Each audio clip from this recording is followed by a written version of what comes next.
Have you ever stood near the edge of a lake, felt the silence pressing in around you, the kind of silence that's not peaceful, but eerie, unsettling, like the land itself is holding its breath? Imagine that silence being broken only by the voice of a little boy, 5 years old, full of life and energy. Now imagine that voice suddenly disappearing, not with a scream, not with a struggle, just gone, swallowed whole by the woods. No trace, no explanation. That's what happened on June 12, 1972, in a place called Holmes Lake, Ontario, when a boy named Adrien McNaughton vanished into thin air. Adrien wasn't just another child in the background of some forgotten family photo. He was vibrant, curious, and often described as sweet and well-behaved. Born on November 4, 1966, in Arnprior, Ontario, Adrien was the youngest of 4 boys in a tight-knit, middle-class family.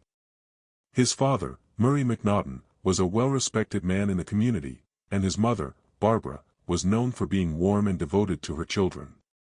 Adrien had light blonde hair, brown eyes, and a small scar on his forehead from a previous accident, the kind of detail that seems insignificant, until it's one of the only identifying features left in a missing persons report. That summer afternoon, the McNaughtons went on what should have been a simple, pleasant outing, fishing at Holmes Lake, just a few hours from their home in Napanee. It was Murray, Adrien, his 3 older brothers, and a close family friend, Donnie Ring.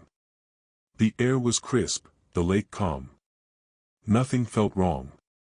Adrien sat beside his father, trying his best to fish like the big kids. But his line kept tangling.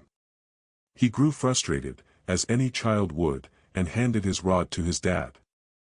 He wandered a short distance away, just a few feet, to sit on a rock and cool off. That moment, his decision to sit alone for just a minute, was the last time anyone saw him. Within moments, when his father turned to check on him, Adrien was gone. Not far. Not on the other side of the lake.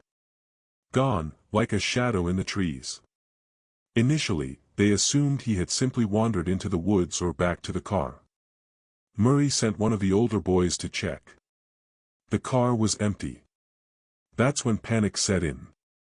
The family scoured the area, yelling his name, pushing through the thick brush and pine trees, their voices cracking with growing fear. By the time the police arrived, the sun was starting to dip, and with it, any sense of calm. Over the next few hours, a search unlike any the region had ever seen began to unfold. The Ontario Provincial Police, Ministry of Natural Resources, Canadian Armed Forces, and hundreds of volunteers flooded the area. Helicopters, diving teams, scent tracking dogs, sonar equipment, they brought everything. Over the course of 10 days, the forest was torn apart and stitched back together again. And yet, they found absolutely nothing. Not a shoe, not a thread of clothing, not a footprint, not a sound. It was as if Adrien had simply been erased.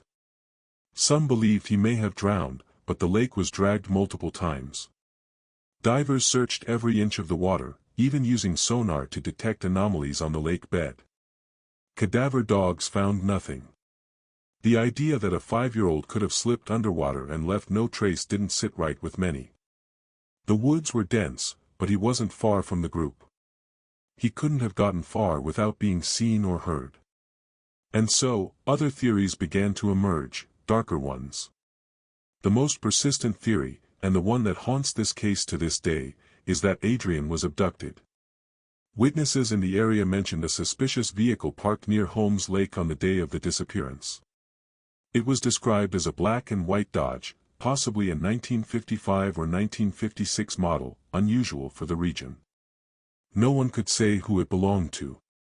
No one ever came forward. It was never seen again. Could someone have been watching the family, waiting for a moment of vulnerability? If so, they picked the perfect time. Just a few seconds without eyes on Adrien, and it was enough. But why? Why him? There were no known enemies of the family, no criminal history, no child custody battles or financial feuds.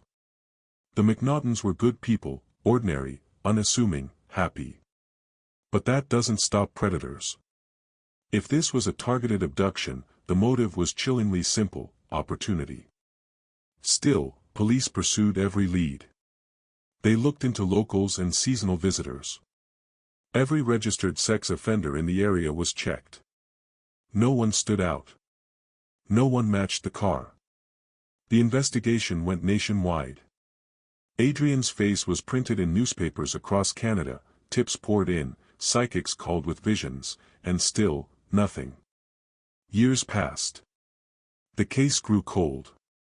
The McNaughton family never gave up hope, but life moved on in painful ways.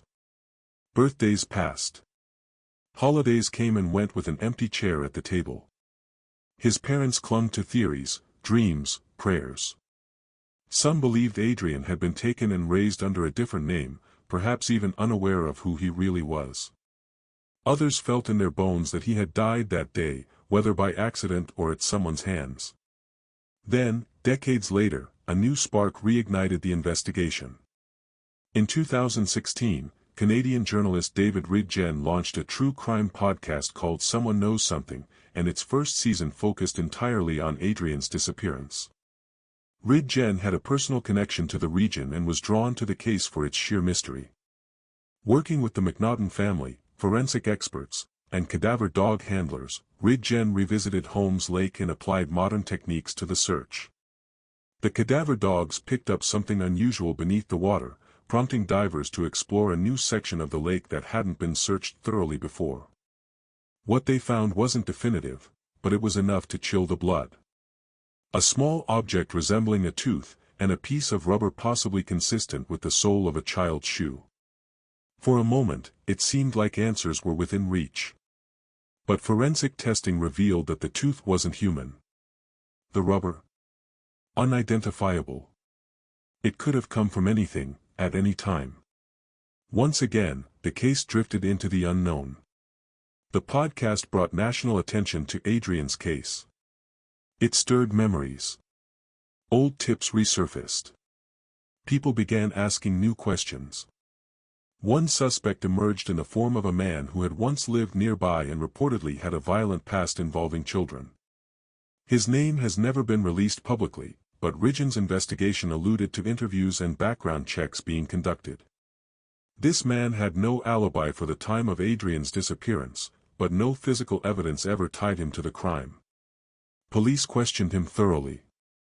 He denied any involvement, and without forensic proof, they couldn't move forward. Another person of interest was a seasonal worker who had camped in the region and whose vehicle loosely matched the Dodge described by witnesses. Again, no solid link. The frustrating truth about Adrien's disappearance is that it's full of maybes, what-ifs, and near misses. The terrain was too rugged. The timeline too short.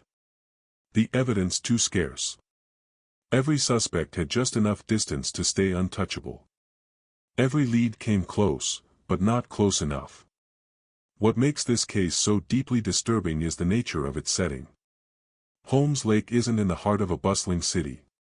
It's remote, isolated. The woods go on for miles. If someone took Adrien and vanished into that wilderness, they had a head start. No cameras. No cell phones. No digital trail. It was 1972. Information moved slowly. A predator could disappear into the trees and never be found. Or maybe Adrien did walk into the woods alone. Maybe he tripped, fell, or got lost. But then where is he? Why was nothing ever found? Why did the dogs find no scent trail? Why, after all this time, has Holmes Lake kept its secret so well? To this day, Adrien McNaughton is still listed as missing. His parents, though aging, continue to hope. His brothers still remember him not as a ghost, but as a laughing, playful little boy who loved to fish, who just wanted to be part of the group. And the community around Holmes Lake? They still talk about it. The lake has never felt quite the same since. Some avoid it entirely. Others come to stand at its edge, wondering if the truth is buried beneath its calm surface, or hidden just beyond the tree line. So, what do you believe happened to Adrien McNaughton? Was he taken by someone watching in the shadows, someone who left no trace? Or did he meet a tragic end alone in the forest, with nature hiding him more completely than anyone ever could? Could someone, maybe even someone listening right now, know something? Could there be a missing puzzle piece waiting to fall into place? If this story unsettled you the way it has haunted the McNaughton family for more than 50 years, I urge you to share it.